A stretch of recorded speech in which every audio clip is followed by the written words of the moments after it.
ازيكم عاملين ايه؟ يا رب تكونوا بألف خير. النهارده بقى عملنا صينية سمك ماكريل، بجد جميلة جدا وتحفة، ومش هتندمي لو جربتي الطريقة دي.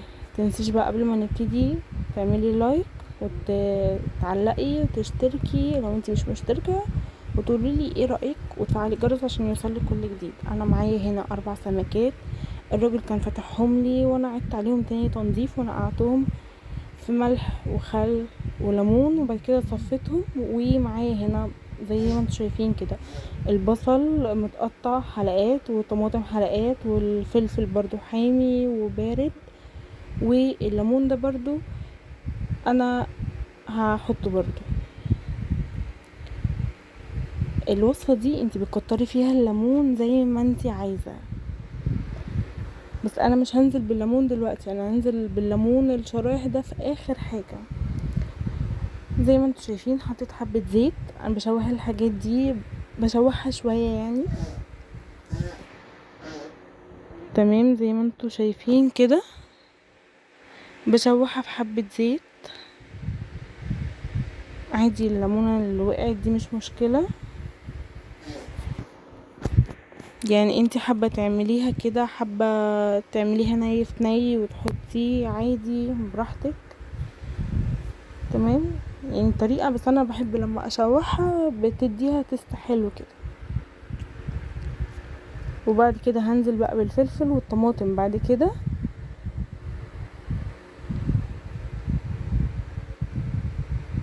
دي طريقة صينية السمك اللي انا بعملها، بجد بتبقى جميلة جدا وسهلة وصحية.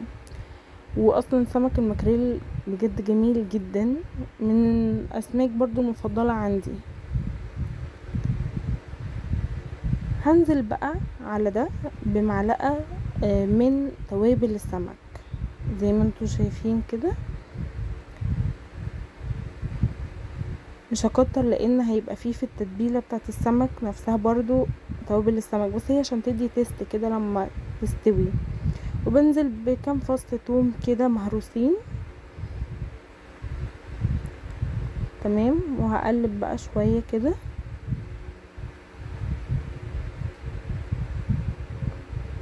اوعي تحرقيهم، دبليهم بس.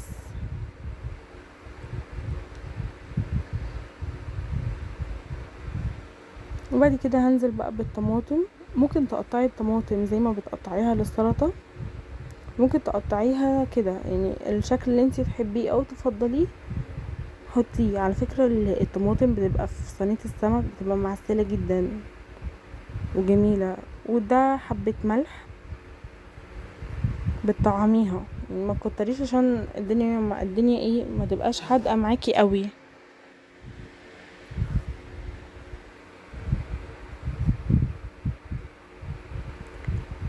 وطبعا بقى بكون مجهزة معايا ليمونة او ليمونتين وبعصرهم.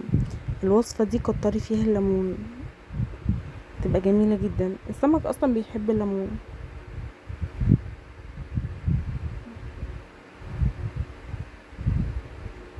بس كده، انا كده بقى بعصر الليمون معايا.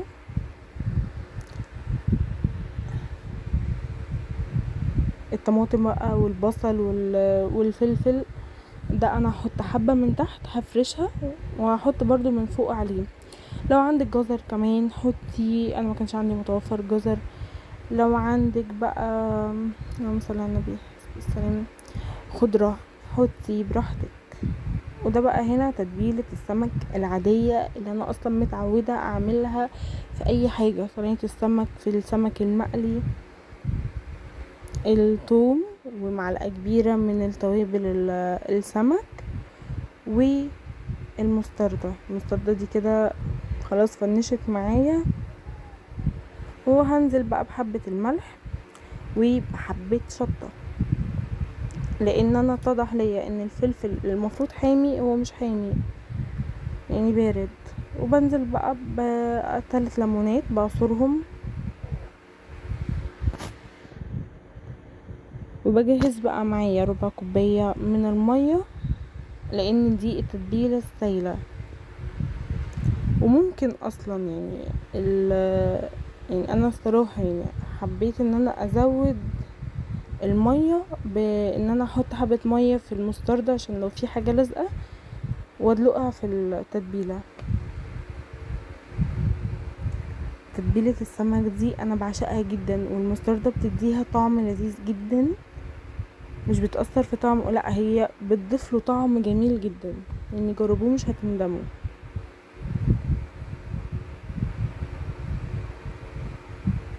وهنا الشطة دي اختيارية، ده على حسب انتي بقى بتحبيه سبايسي ولا لا عادي.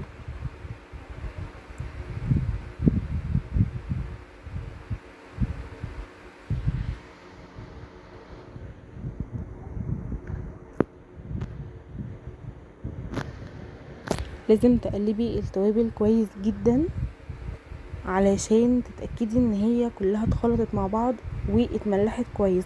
حابة تدوقيها دوقيها، مش حابة خلاص. زي ما انتم شايفين كده فرشت حبة وادي السمك. بحط طبعا انا يعني انا مبحبش لما احط حاجة فيها تتبيلة احطها بالمعلقة الصراحة، بحس ان هي ما خدتش كده كفايتها، فالصراحة بحط بالمعلقة. بقيت ادهنه بقى من بره ومن جوه، وانا ما سويتوش على طول، انا سبته شويه في الفرن من غير ما اولع عليه، اللي هو ايه آه يتطعم عشان تبان فيه التتبيله. بس بجد عايزه اقول لكم ان هو كان طعمه جميل جدا. وانا دخلته بقى على حراره درجه 200 فوق وتحت. بتسيبيه بقى براحته، بس خلي بالك ان هو ما يتحرقش. يعني خلي بالك كمان الطماطم والبصل والفلفل دول ما يتحرقوش من درجة الحرارة العالية، يعني خلي بالك منه، لان الحاجات دي اصلا انتي بتعمليه وبتاكليه من غير سلطة ومن غير جرجير. الحاجات دي لما بتتحط على الرز بقى الصيادية، يا خرابي على الجمال. يعني مش قادر اقول لكم، بجد بتديها تيست بجد لذيذ جدا. وهنا بقى بحط بقى شرايح الليمون زي ما انتم شايفين. احلى صينية سمك. ممكن تدهني الوش كمان بصلصة هتديكي وش احمر.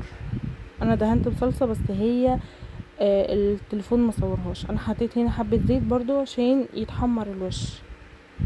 وبس كده ادي بقى السمك اهو قبل ما ادخله الفرن.